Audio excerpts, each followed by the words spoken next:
This is the theme of Setback, an interview with the Hitman, Victor's training select frames. So he stands before, Victor stands before the mother. There are the two daughters on the ground, sitting on the floor. And then the father is sitting in a chair, and he's the one who is surprised that Sergei sent Victor, this child, to collect the money that he owes. And so the mother here is concerned and basically asks, do you owe the money? Right? And Victor looks at her. And the mother here is much more resigned to be actually respectful. You know, she's not looking at Victor and scoffing and mocking him. It's the father, of course, right? Because it's a man thing, it's a male energy thing. But you would think she would say, oh, get on out of here. Go on to your mother. Who is your mother? Let me find out who she is. I'm going to take you to her right now. She doesn't do anything like that. So there's an expectation in this environment that this happens. I'm not saying that it happened before, but this happens because women in general will always say, oh, you're too young. What are you doing here looking like this or whatever? Let me take you back to your mother. I'm going to talk to your mother and tell her what's going on with you. She doesn't even do that. She looks at the husband and asks him a question. Do you owe money? And so the husband is really shocked that Sergei would send a child to collect money, not knowing that Victor has a gun in his pocket, right?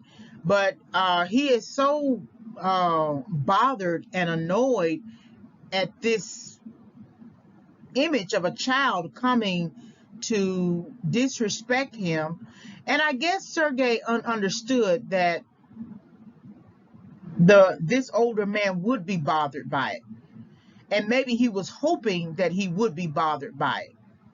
And so maybe he was also hoping that Victor would have to pull out his gun because of it.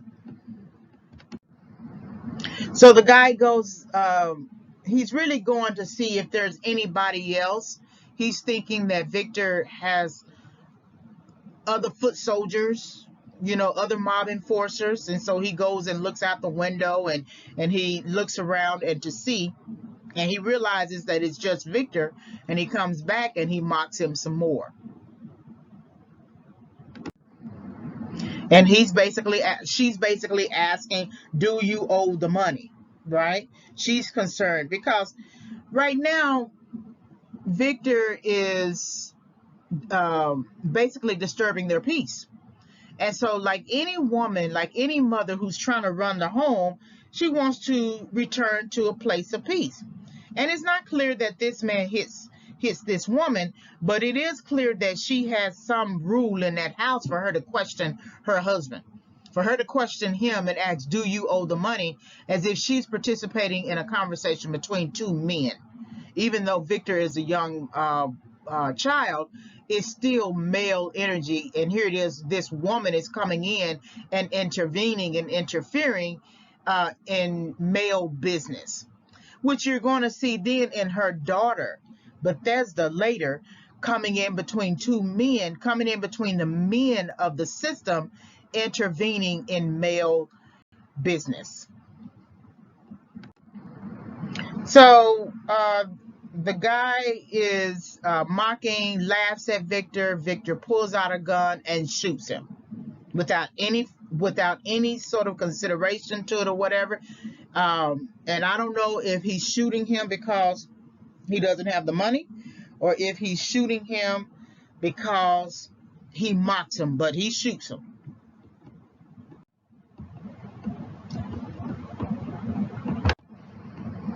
So after he has shot the father, then he shoots the mother.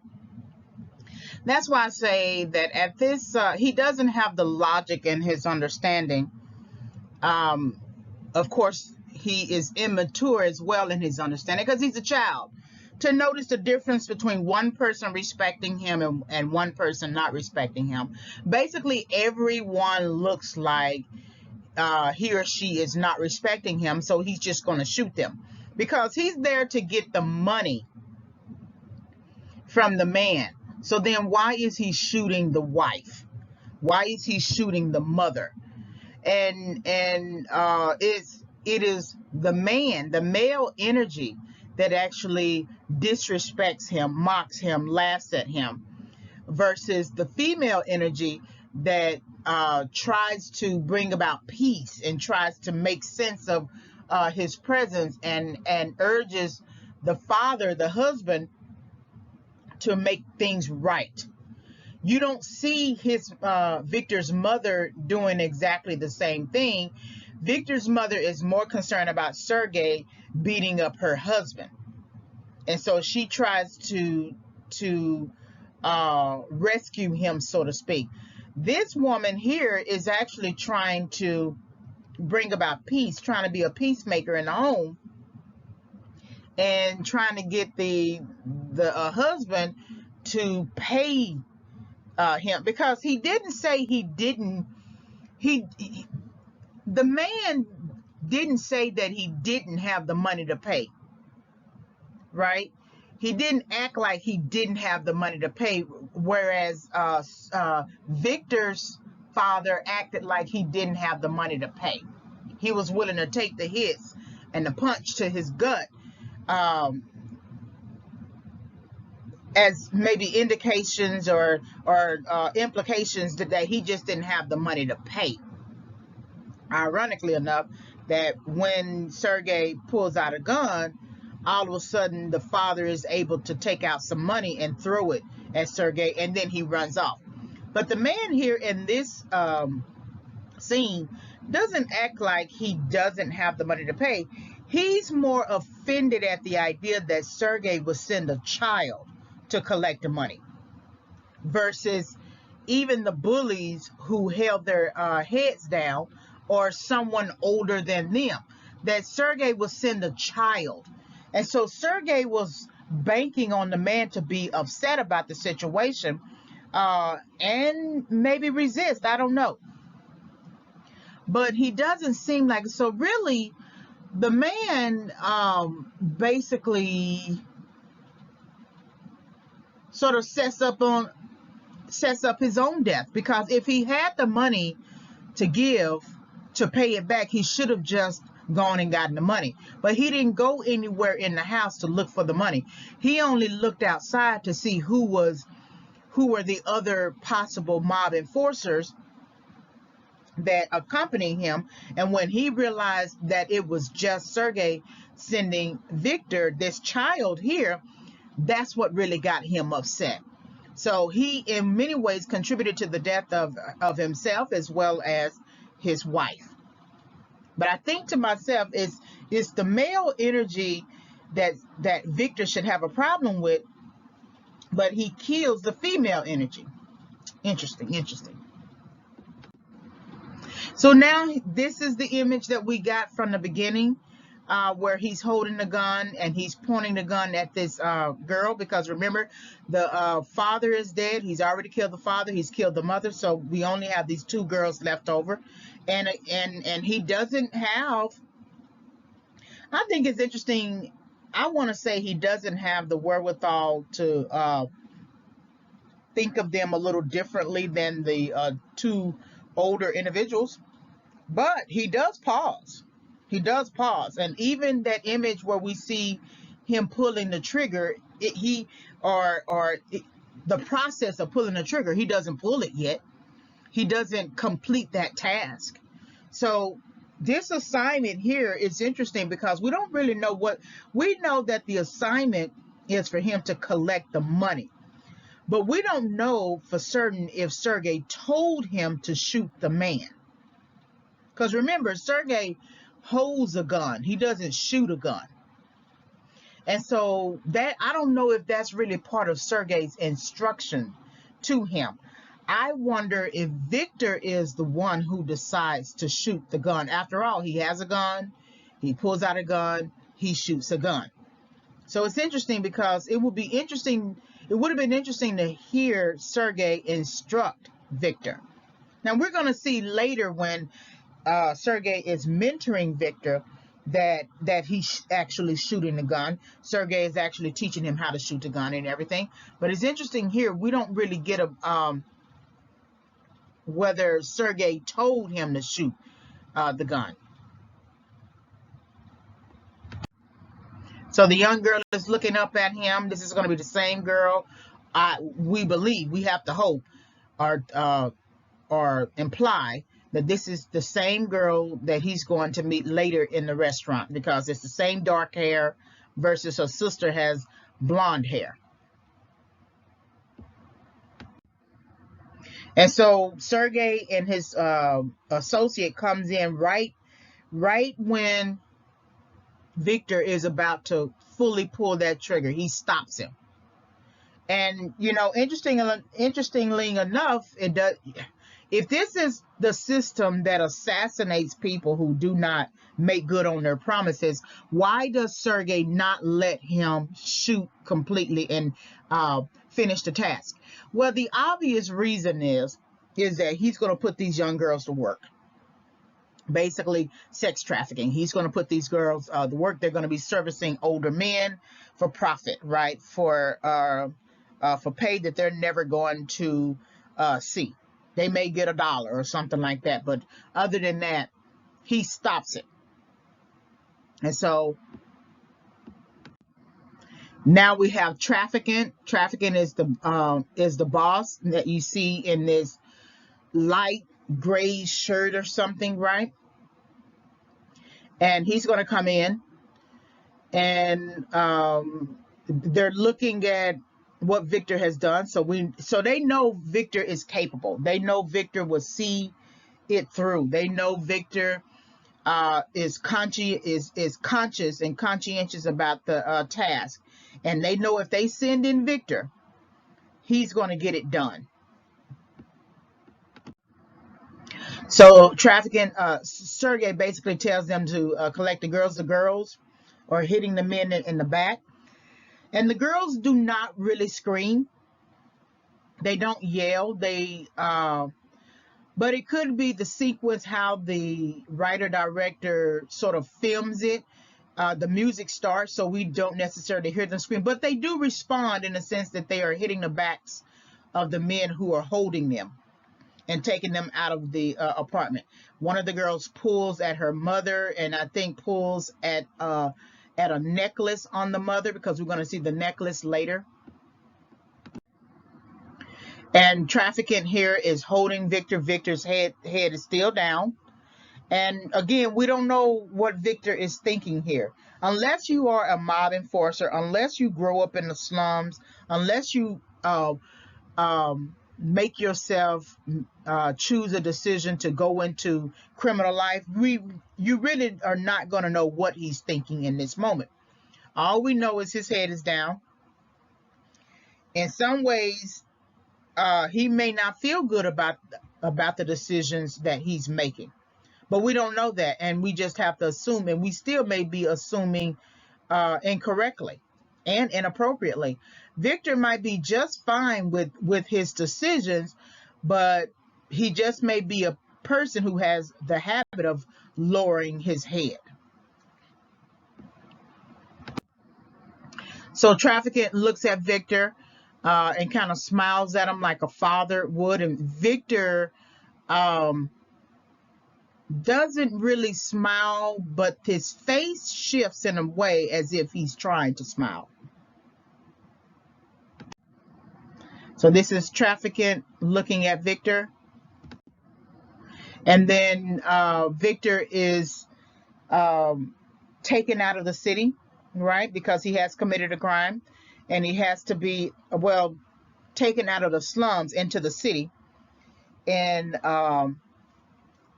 because he did commit a crime, and eventually the police are going to come around to find out who shot the two people.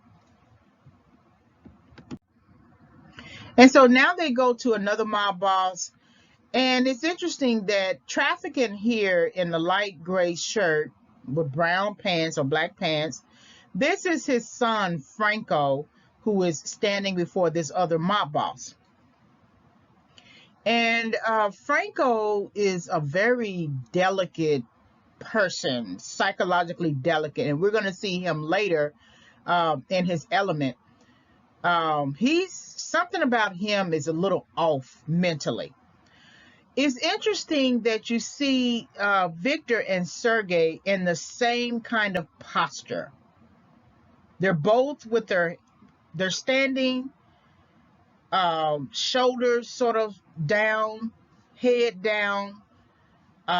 Viktor doesn't look at the mob boss right, but Sergei is, kind of looking at Franco. And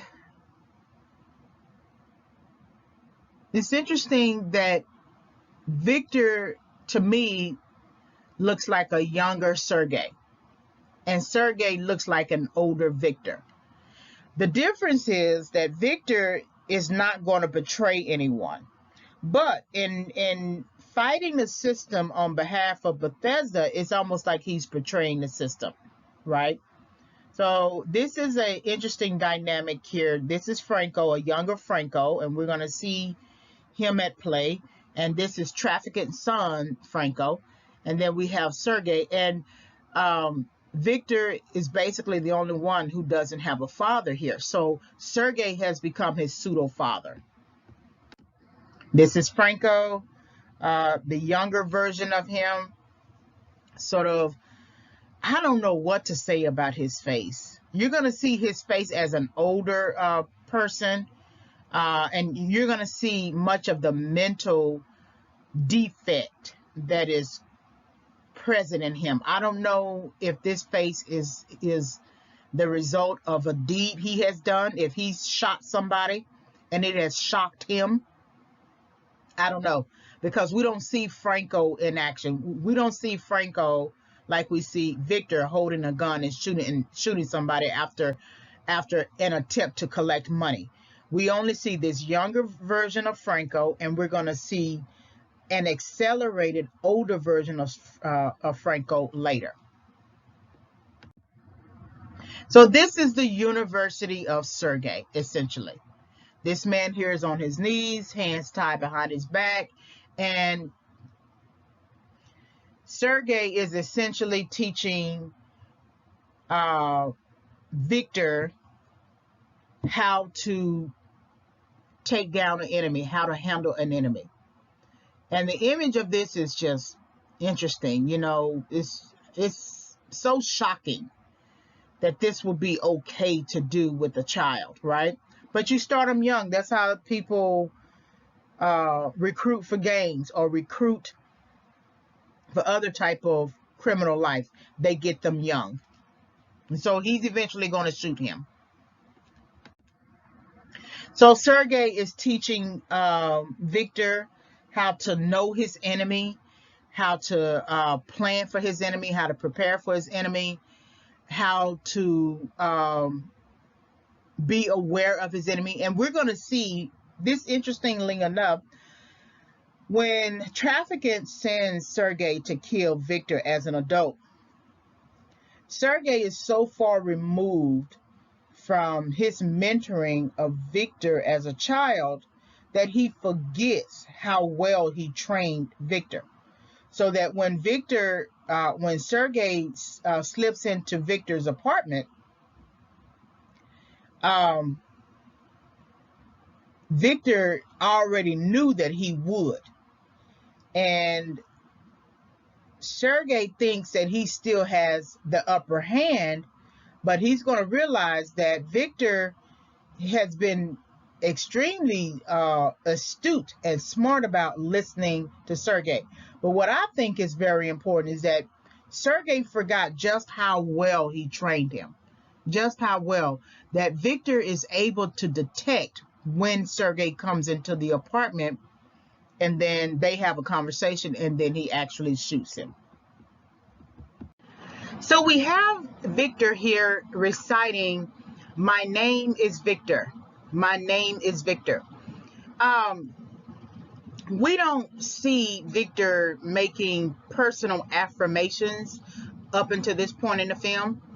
I do think I remember his mother calling out his name when they were in the hallway, and she was bent over her husband, and Victor passed both of them up. And maybe one of the friends calls out his name. I can't remember. But this is the first time that Victor refers to himself by his own name. And this is part of the act. Remember the difference between the t-shirts I called attention to?